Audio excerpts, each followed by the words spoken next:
Let's see, let's look at the Hawaiian punch. What's the difference between this and Kool-Aid or something? Probably not much, right? I don't know. Because they don't have Let's see, vitamin. It's not from concentration.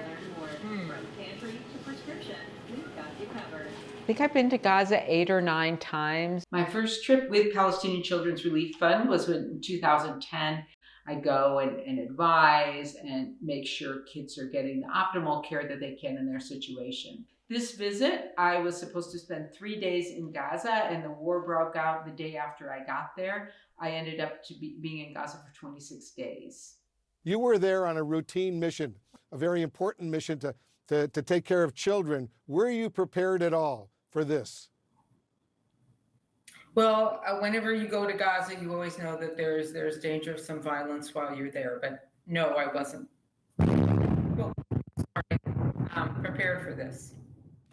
At about 2 a.m. we were woken up, and they said that it was recommended that everyone leave North Gaza and go to South Gaza. When we were leaving Gaza City, we were in a caravan. So we had UN cars and our cars. We were in the car, and we were close to a lot of tall buildings, and the bombs were so close that the car was vibrating.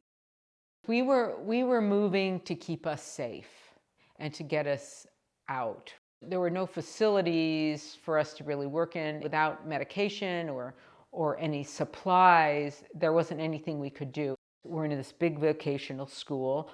There's maybe one toilet for hundreds of people. The last night we were sleeping in a car, and then we went near the Rafah, closer to the Rafah border, and spent about 2.5 weeks at that facility. In the beginning, I mean, we were in luxury. We got the water truck sometimes twice a day. Then it went to once a day, and then it went so they could completely fill our tank, especially that water tank that we use for washing our hands and flushing the toilet. I had a couple SIM cards. That at least allowed me to communicate with my family on WhatsApp, just to say, you know, don't worry, we're okay, we've just lost cell phone service. Yeah, actually that was the hardest part, was when we couldn't communicate with each other. Before, when the bombs were dropping and stuff, as long as I could talk to her, I knew she was okay. But then there was like a day and a half, I think, when we couldn't have any, it was the first media shut down by Israel. And so that was the hardest part, actually, of the whole experience.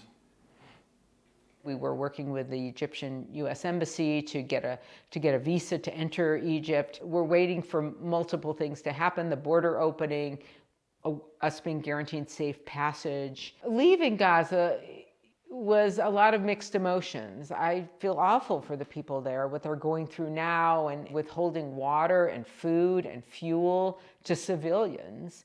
Then you're declaring war on them and their survival. I think that all citizens should not have to be targets in war, and they are targets in this war on both sides.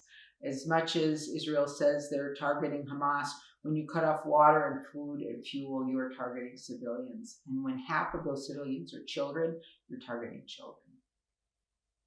I got into Denver on Friday, and on Sunday I was on the Palestine March. I feel like what I can do is spread the Palestinian side. I've been doing a lot of media, and at a certain point it's exhausting, but at a certain point I feel like, okay, I'm still doing something to help them, even though I'm not there.